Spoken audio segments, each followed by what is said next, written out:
Olá, que bom que você está conosco. Bem-vindo a mais um programa Caminhos de Amor e Recuperação. O nosso programa fala sobre o amor de Deus nas nossas vidas. E hoje a gente tem um convidado muito especial, o Fábio Antunes. Tudo bem, Fábio? Como é que você está?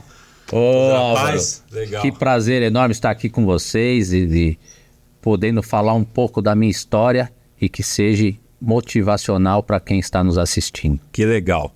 A gente volta daqui a pouco e a gente vai falar um pouquinho sobre a trajetória do Fábio, sobre tantas coisas que o Fábio conseguiu superar e hoje, através da vida dele, muitas pessoas se encontram em recuperação. Daqui a pouco a gente volta. Até já!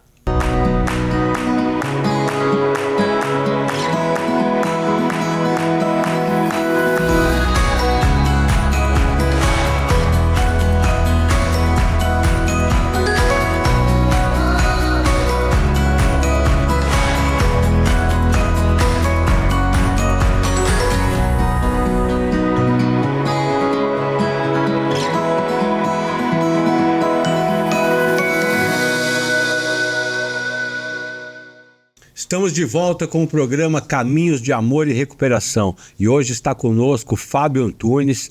O Fábio, ele é um dependente químico em recuperação como eu, não é, Fábio? O Fábio, só por hoje, a gente fala que o que vale na recuperação é o dia de hoje.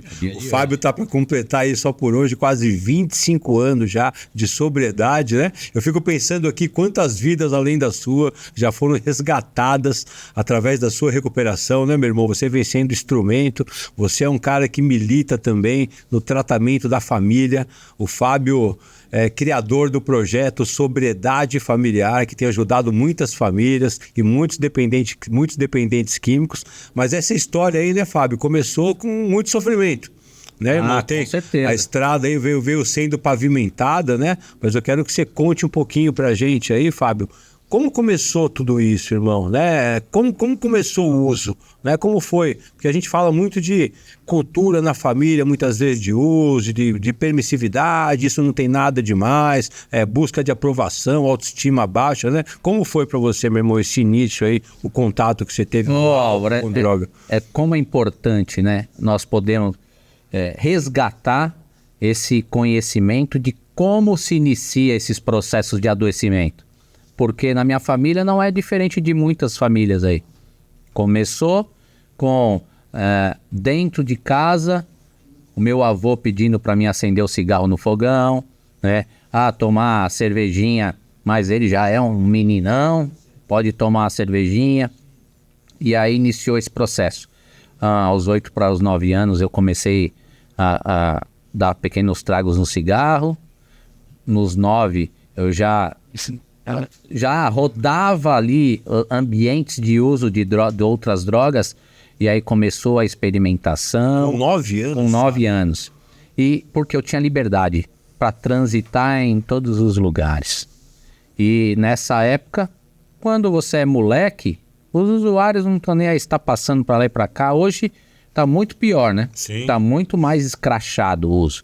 Mas nesse processo meu eu era infantil ainda, porém já tinha o desejo, queria experimentar, queria saber como que era aquilo. Criança, a curiosidade, uma criança, irmão. A curiosidade me inseriu, mesmo, né? da criança, típica da criança, né? De querer fazer, é proibido. Exatamente. E aí se iniciou esse processo, e aí eu fui galgando, né, em pequenas doses, fui alimentando o meu processo da doença. E isso foi me cobrando um preço. Para mim chegar até aqui, não foi barato isso.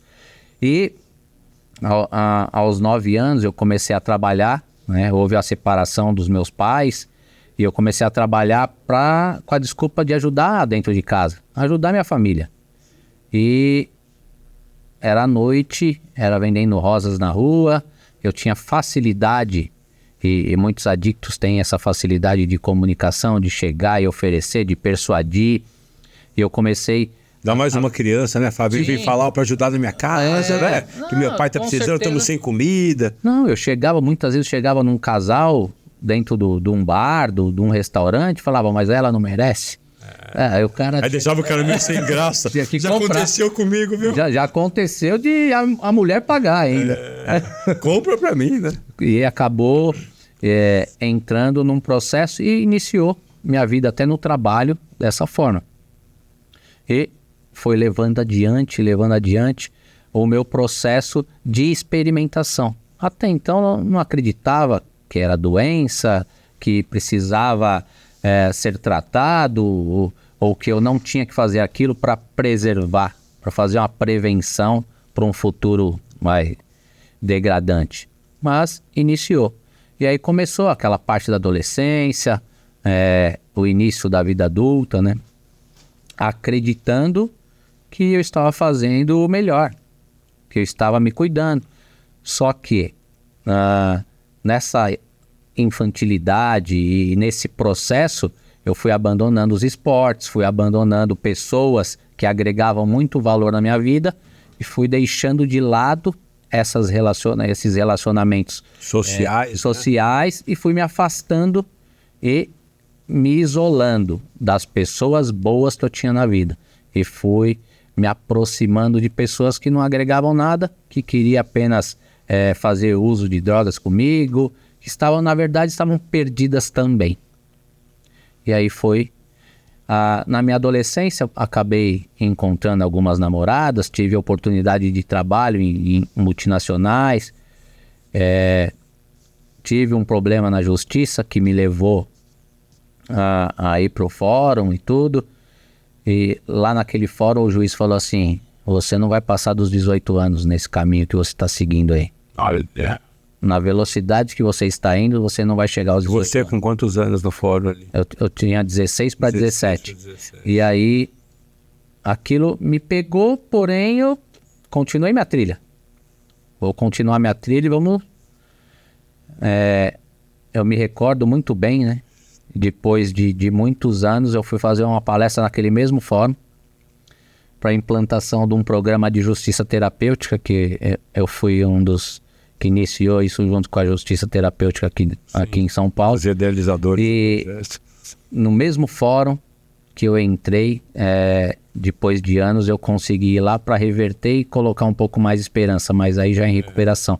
Mas voltando na infância e adolescência, a dificuldade nos relacionamentos, a dificuldade de valorizar uma namorada, de valorizar um pouco a forma com que minha mãe me orientava, minha avó, foi dificultando à medida que foi passando.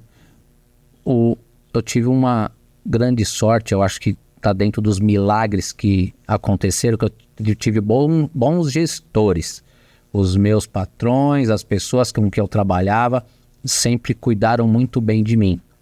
Então eu não tive uma vida tão isolada da área social.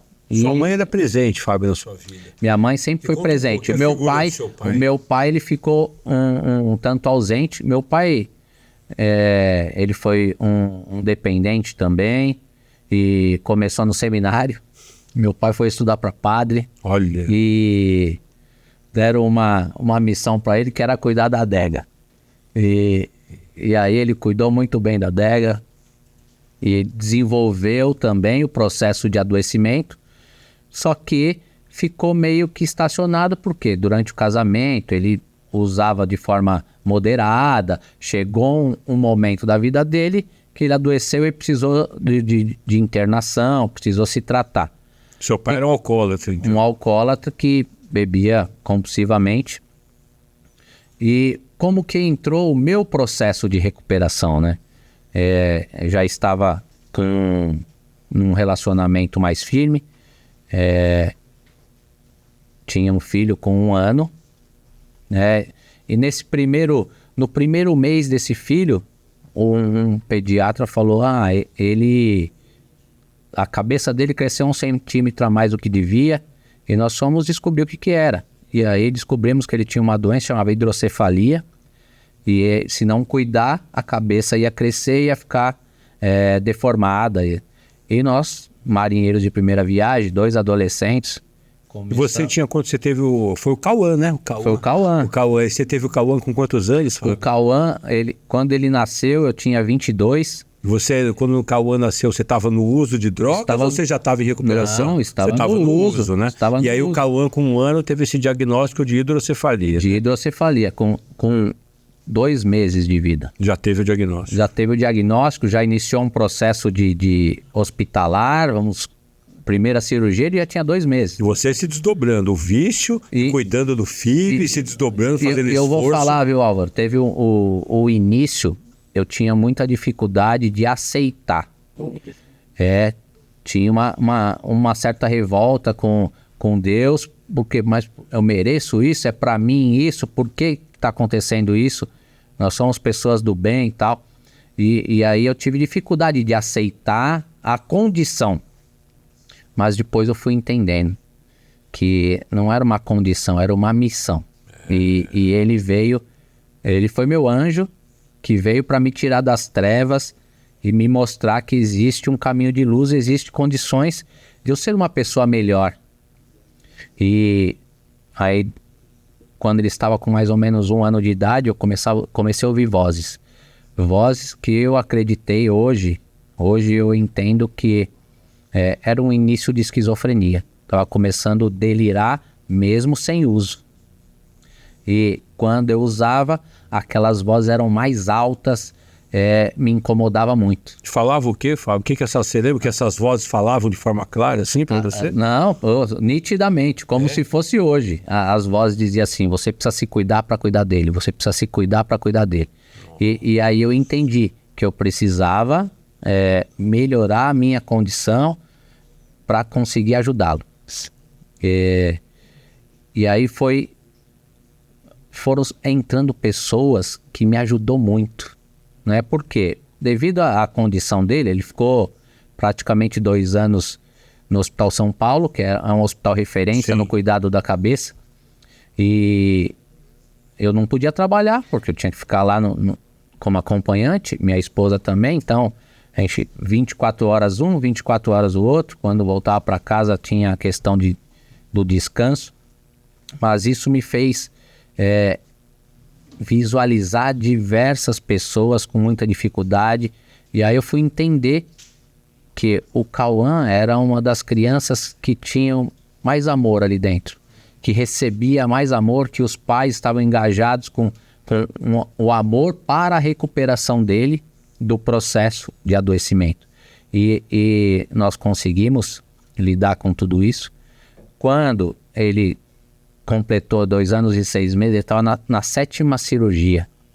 Já põe válvula, tira válvula. Aí o meu pai veio de Goiás, ele estava gerenciando uma clínica em Goiás, no modelo da comunidade do Padre Haroldo, aqui em São Paulo. E nesse processo, ele ia levar um primo meu, já estava tudo organizado para que meu primo fosse, eu decidi ir junto. Então você, que ano foi isso, Fábio? 2000? Foi no ano de 2000. 2000, então o seu filho estava com 2 anos e 6 meses. 2 anos e 6 meses. Tratando hidrocefalia já de mais de 7, 8 intervenções, né? Diversas cirúrgicas, você lutando, e aí você teve a oportunidade de ir para uma comunidade terapêutica onde seu próprio pai gerenciava. Exatamente. No próximo bloco a gente vai continuar. Agora teve o nosso tempo aí, pessoal. A gente volta daqui a pouco e o Fábio vai contar pra gente, né? A saída dele para a comunidade terapêutica, né? E como ele entrou em recuperação, né? E vamos dar sequência no papo daqui a pouco. É isso aí, fica aí, daqui a pouco a gente volta.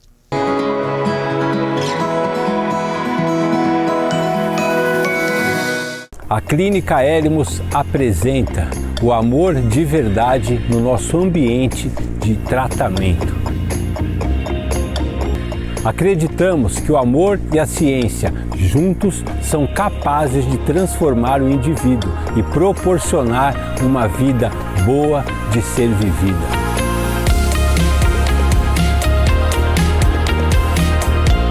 Nossa equipe multidisciplinar, psiquiatras, psicólogos, enfermeiras, conselheiros, além dos atendimentos individuais com nossa equipe e das palestras em grupo, fazemos atividades terapêuticas diferenciadas, experimentando novas sensações.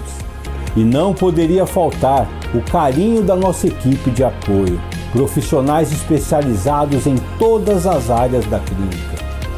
Hoje, somos referência no tratamento da dependência química em nosso país. Acreditamos na recuperação. Veja só onde a recuperação pode te levar.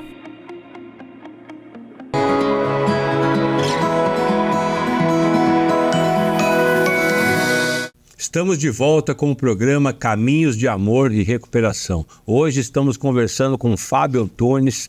A gente estava aqui, Fábio, dizendo, né, no outro bloco, né, o Fábio então vem de um contexto familiar, né, a história do Fábio. Cara, eu conheço alguns dependentes químicos, como a minha história também, eu nunca tinha visto ninguém ter iniciado o uso com 9 anos de idade, né, cara? Então o seu uso realmente foi bem precoce, né, cara? Né?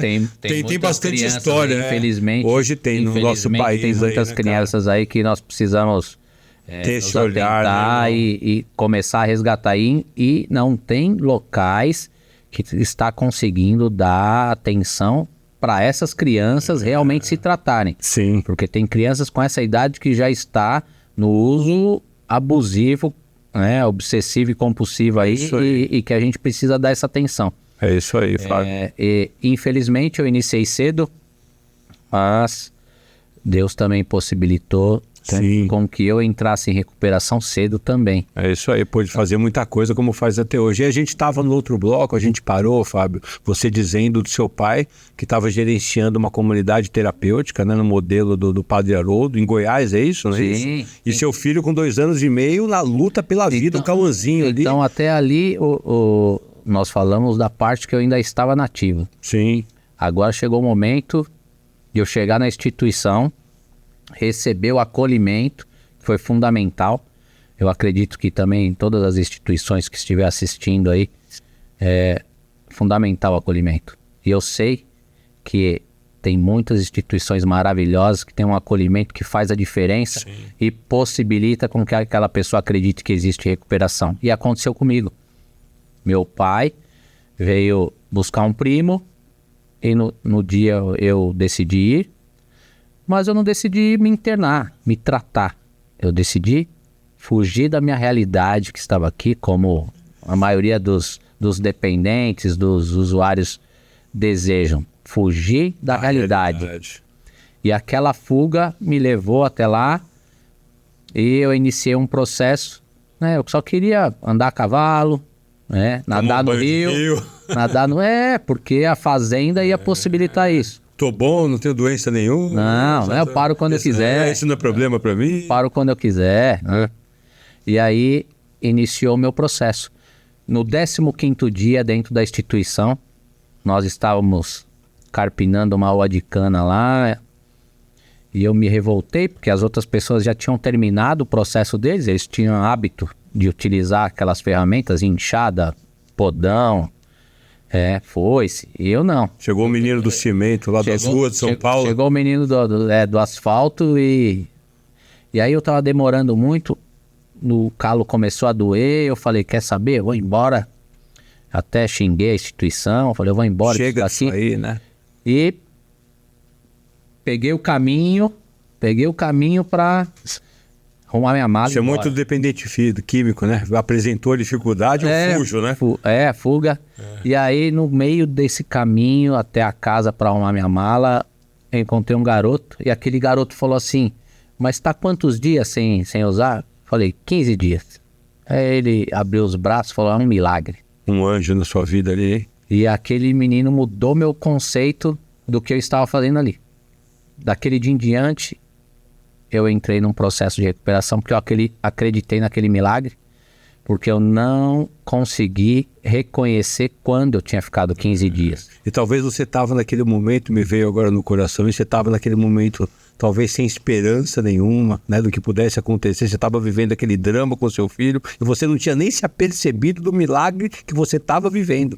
Precisou Deus mandar um anjo para você e falar, Fábio, olha o que eu já estou fazendo por você. Você já está 15 dias livre, você vai fugir? Mas é interessante isso, né, Álvaro? Porque muitas vezes a gente não consegue enxergar que o milagre está acontecendo na nossa vida até que o outro nos mostre. Falar como que está meu caminho, como que foi essa trilha. E esse caminho começou a a ser agregado mais amor.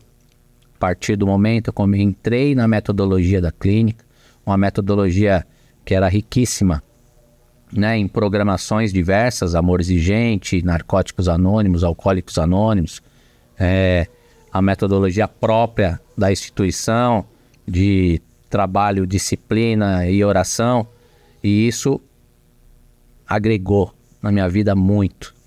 E finalizei meu tratamento. Quanto tempo de tratamento você fez? 10 meses. Lá eu fiquei 10 meses. Dependente químico, ó.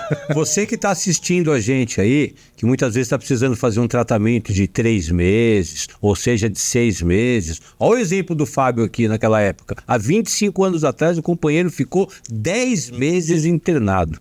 Tinha uma conotação relacionado à prática da recuperação. Eles queriam comparar com uma gestação, né? Na época era muito comparado. Nascer de novo. Vamos renascer. Para renascer, vamos precisar passar pelo processo gestacional. 270 dias, era 9 meses.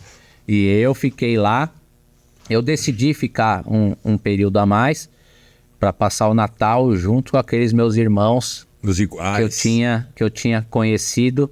Foi interessante, eu tive uma pessoa que na doença, lá dentro, eu não me identificava com ela. Aliás, eu não sabia que eu me identificava com ela, né?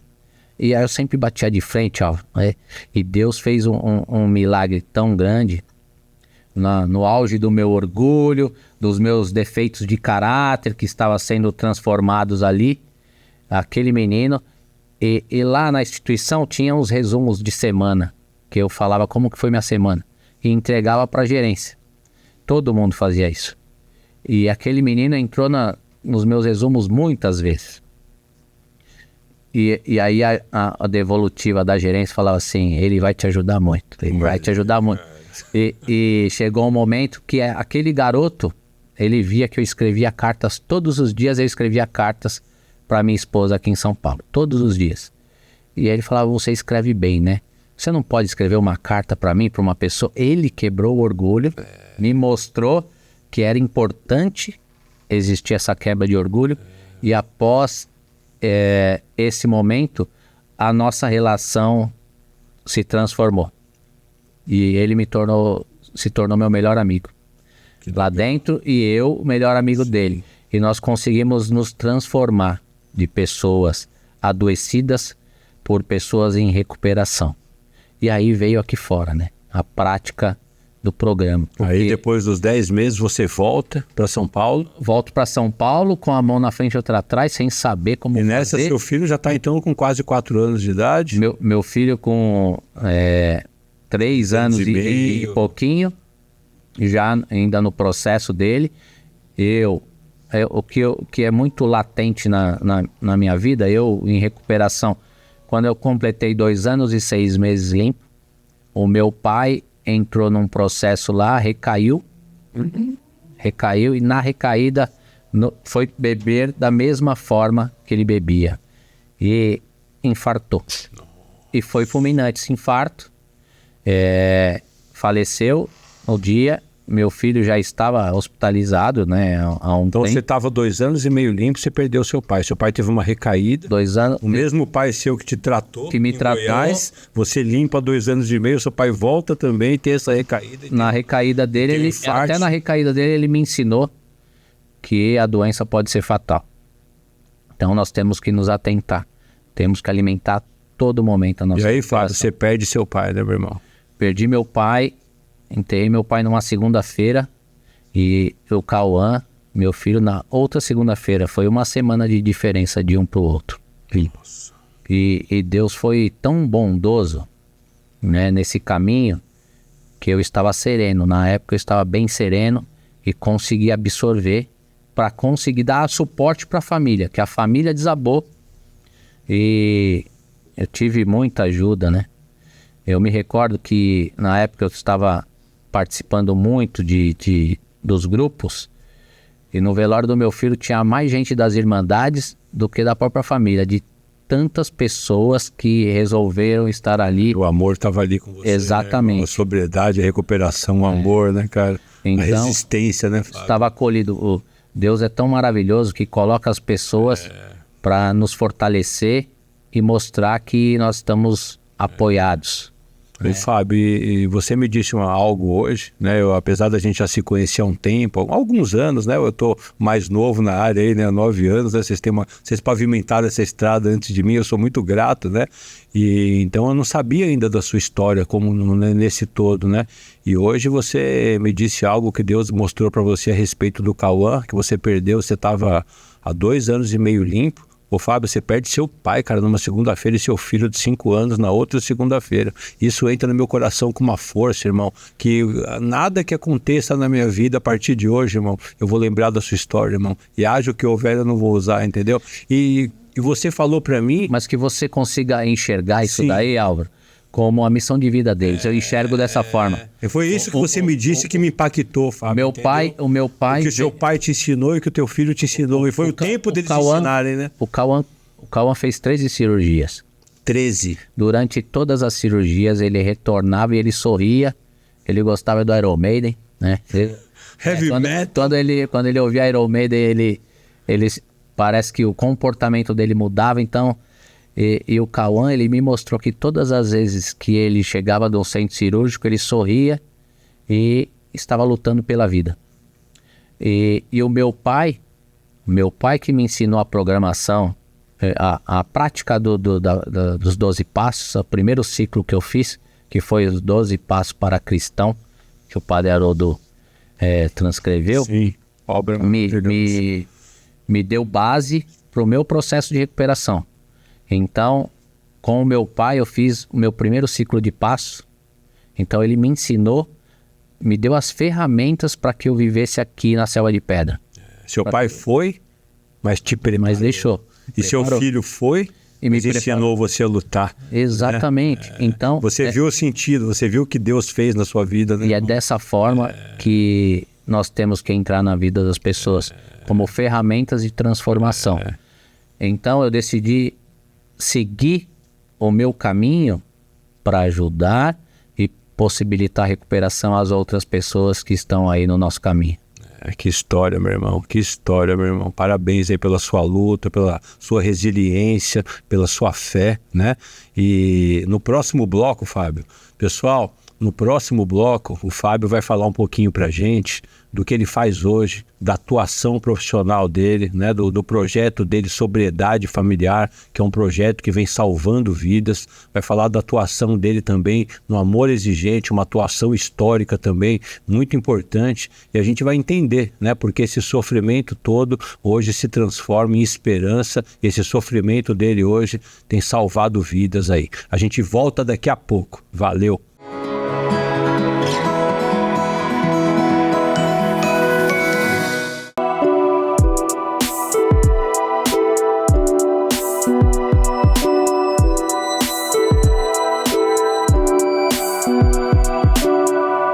Quando você acessa o site Como Onde Trata, na busca de locais da onde, né, poder internar, da onde poder decidir o melhor tratamento e o local mais adequado, entrando em buscar locais, do lado direito você vai encontrar filtro inteligente.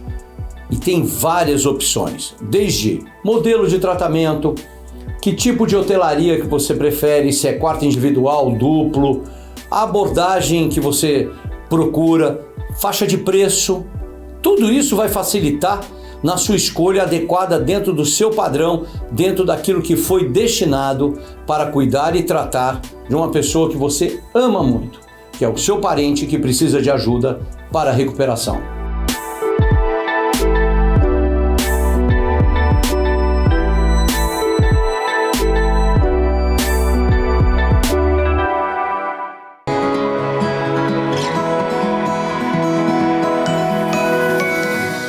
Estamos de volta com o programa Caminhos de Amor e Recuperação.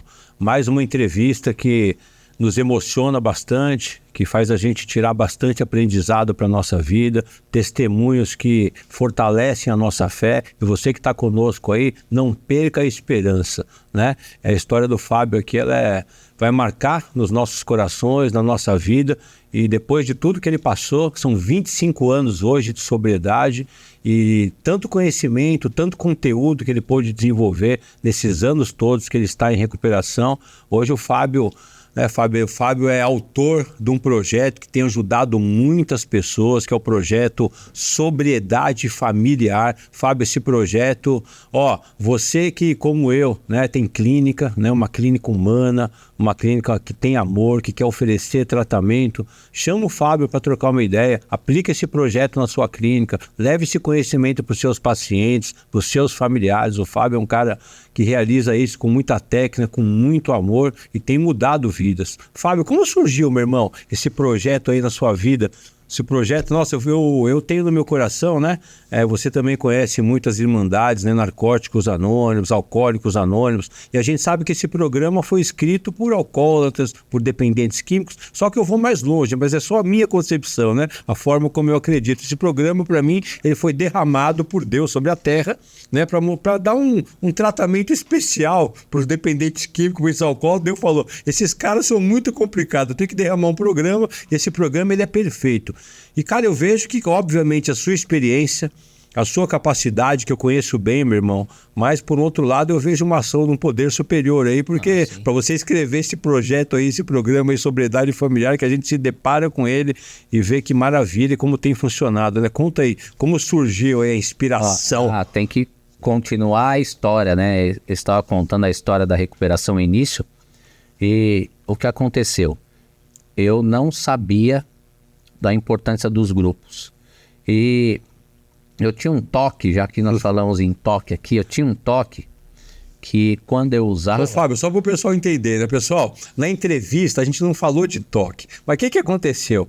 Aqui no intervalo, no primeiro bloco, tinha um pessoal que estava conversando bem baixinho lá na porta, mas é algo que nem incomodava. Mas eu tenho toque. E eu fiquei escutando aquela vozinha para me tirar da concentração. Aí no intervalo o pessoal brincou, falou que eu tenho toque, né? Mas esse Foi toque, isso, tá, pessoal? Esse toque, quando nós conseguimos aplicar a técnica certa, ele vai sanar. Tá bom, é isso aí. Mas lá no início da minha recuperação, quando eu cheguei a São Paulo e nós finalizamos outro bloco bem na chegada, eu tinha muito medo de voltar ao uso.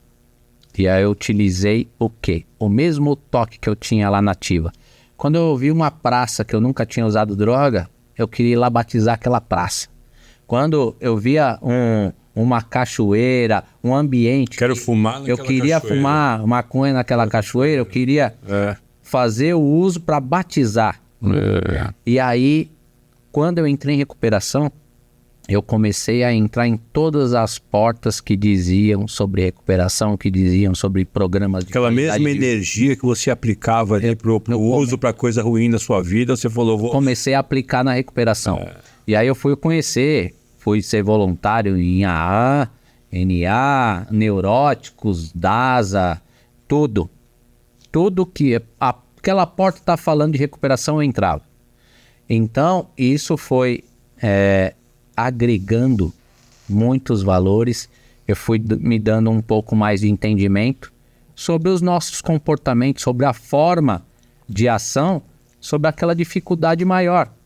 Porque não tinha mais a droga, mas tinha meus comportamentos destrutivos que às vezes gritava e eu precisava de apoio, eu precisava de entendimento, né? E tinha, lógico, um padrinho que me orientava, sensacional, né? Há poucos anos atrás, infelizmente ele faleceu, mas com 40 e muitos anos em recuperação, ajudou muita gente e me capacitou para isso. E a minha trilha foi essa, a trilha profissional. Quem eu sou hoje vai muito de como iniciou esse processo, de entendimento dos grupos, de fazer o trabalho voluntário, de continuar com depoimentos e acompanhando aqueles processos lá, né, lá atrás, e participando dos grupos, veio veio acontecendo um entendimento do que seria melhor para a família. E eu iniciei um processo em 2004, de querer me tornar terapeuta. Eu queria ser terapeuta, E aí eu falou, psicologia, eu não quero estudar psicologia. Porque a linha que eu admirava era uma linha que na universidade não era aplicada, não era ensinado. Não é ensinado na faculdade. E aí eu fui para as linhas holísticas e terapias integrativas. E aí eu fui estudar massagem e entrou a história de como que eu vou cuidar do familiar. Por que do familiar? Porque o familiar é algo que na minha família não existia recuperação familiar. A minha mãe não participava de Amor Exigente, do Naranon, do Alanon. A minha esposa só ia nas confraternizações. E aí eu senti que eu necessitava daquela ajuda familiar para fortalecer a minha estrutura familiar relacionada a isso. E aí eu adotei as famílias do Amor Exigente, as famílias do Naranon, as famílias do Alanon, que começaram a me ensinar como lidar, começaram a me mostrar o que eles precisavam realmente para entrar num processo de recuperação.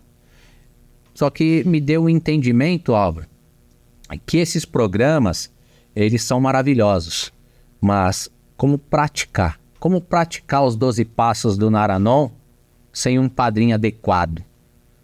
Como conhecer os princípios do Amor Exigente sem ter alguém para instruir, para pegar ali, vamos praticar isso daqui, que isso aqui vai mudar a sua vida. Por onde começar?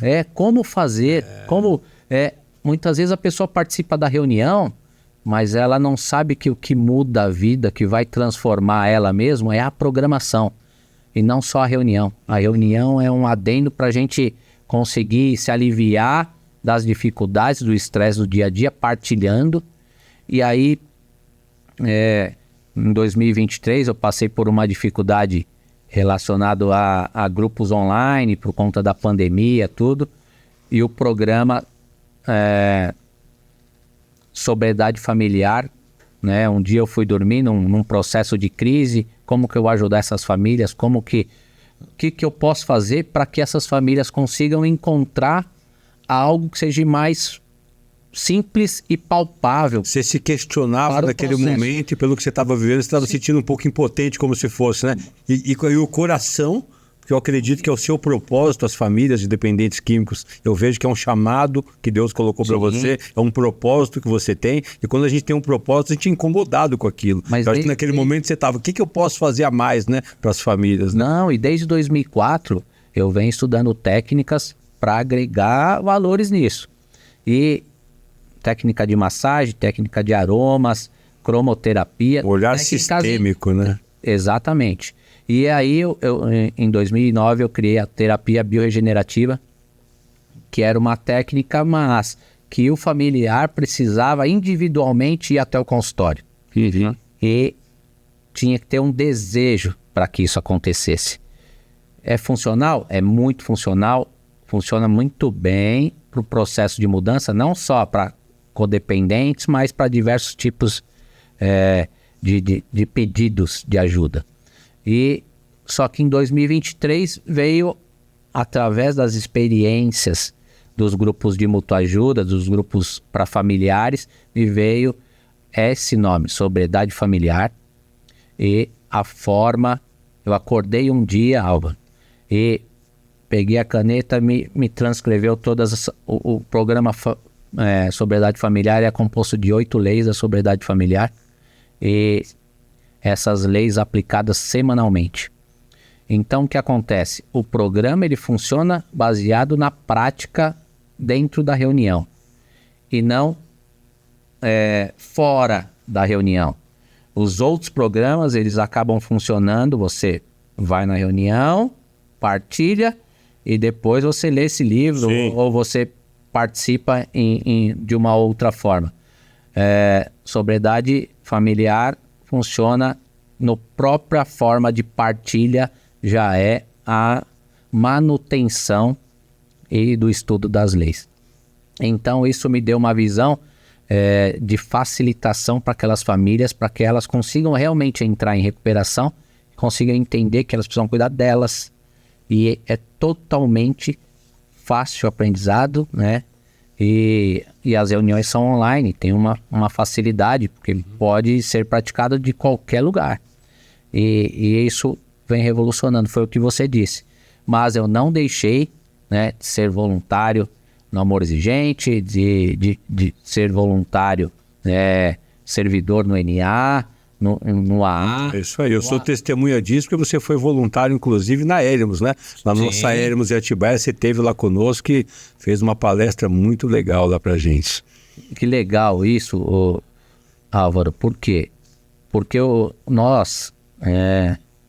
acredito que eu fui construído e fui lapidado para isso, para ir levar uma mensagem. Porque muitas vezes, para quem está lá, a convivência com o próprio terapeuta, com o psicólogo, o psiquiatra, ela acaba sendo um ambiente mais familiar. E quando vem alguém de fora e consegue transmitir uma mensagem, como tem algumas pessoas lá, que eu já conheço de outros carnavais, né? Se percebe o quanto é importante uma nova mensagem sendo inserido num contexto mais social, mais antigo, né? E o que nós podemos fazer hoje é a cada dia estar levando essa mensagem, e essa é a função aí do programa Sobriedade Familiar. Que legal. Que eu já vou comentar. Possivelmente vocês vão se tornar embaixadores desse novo programa, que no mês de maio próximo vai completar 2 anos já de... É isso aí. E comparando com outros grupos, olha que interessante. Me recordo que Alcoólicos Anônimos começou com 2 pessoas. Bill e Bob. Bill e Bob. Mestres aí na recuperação. Bill e Bob. Narcóticos já tinha mais, porque já tinha o AA 5 também, companheiros de AA para formar a primeira reunião de Narcóticos Anônimos. Amor Exigente começou com o Padre Haroldo trazendo e ele instruindo a Dona Mara como que ia ser as reuniões.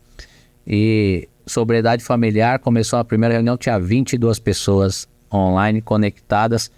Então, as ferramentas que nós temos hoje para possibilitar a recuperação às famílias, possibilitar a recuperação aos adictos, aqueles que estão experimentando hoje pela primeira vez, infelizmente é isso. Nós lidamos na realidade e agora, neste momento, pode ter alguma criança experimentando droga que vai se perder, e quanto mais programa nós tivermos, quanto mais unidos... E a família precisa ter informação, o que fazer, como agir, aonde procurar ajuda, de que forma procurar ajuda. E a gente vê hoje, nós que estamos na área, eu principalmente que estou nessa área de tratamento, né, internado, no acolhimento, a gente vê pacientes hoje, dependentes químicos, chegando na clínica com 10, com 15 internações, e a gente vê que muitas famílias nem iniciaram ainda um programa de recuperação. E atrapalha o processo da instituição. Exatamente. Claro que elas estão fazendo aquilo por amor, elas não conseguem ainda entender que elas precisam entrar em recuperação. O foco é só no filho. Por um outro lado, a gente já viu o paciente chegar numa segunda internação, a gente vê que nessa segunda internação a família procurou ajuda, procurou um programa como esse que você desenvolveu de sobriedade familiar,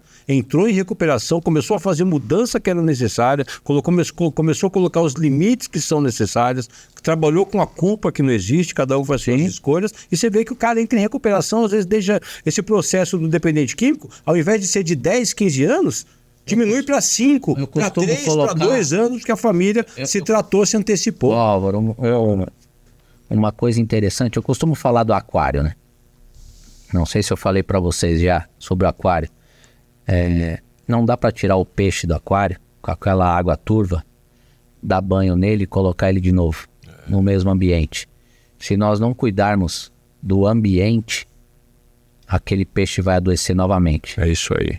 Naquela mesma estrutura. Então nós precisamos cuidar do aquário, que é o ambiente familiar. O sistema familiar ser tratado como um todo. Sim. E deixar claro para quem está escutando a gente, né? A gente está falando da família se tratar e que a gente não está dizendo aqui que a família tem culpa de nada. Também a família também é vítima da tua doença que se instalou ali no lar, né? Que acabou prejudicando todo mundo emocionalmente. Exatamente. Fábio, é uma pena, né? Mas o nosso tempo acabou. A gente tinha ainda muito mais coisa para falar, mas eu acredito que, eu quero agradecer, que foi o suficiente. Eu vou pedir para você deixar uma mensagem para a gente. Eu vou pedir para você olhar, Fábio, para aquela câmera agora que está ali. Né? Tem algumas famílias que estão assistindo a gente nesse momento, né? E que se quiserem conversar com você, né? Vocês vão ter aqui nós vamos colocar um link aqui, né, de contato com o Fábio Antunes, né? Podem falar comigo no meu direct também no Instagram, através do Comum de Trato. A gente vai colocar vocês em contato com o Fábio. E, meu irmão, deixa então uma mensagem final ali, olhando para as famílias que estão ali te assistindo. Primeiro eu quero agradecer. A galera que está em recuperação. Então vamos lá. Quero agradecer você, a equipe, né? Os bastidores, eles não estão enxergando, mas os bastidores aqui tá repleto de amor. É isso aí, as pessoas que estão fazendo esse programa. E para você que está nos assistindo, a recuperação é melhor do que jamais imaginamos. Então, deguste, né, o processo, melhore suas condições e traga mais amor para a sua família, que isso vai fazer toda a diferença no processo de recuperação familiar. Legal, sobriedade familiar. É isso aí, sobriedade familiar. Obrigado, Fábio. Um grande abraço, é isso aí, tamo junto. Pessoal, muito obrigado por ter ficado conosco até agora. Terminamos mais um programa Caminhos de Amor e Recuperação. Deus abençoe a todos, até a próxima.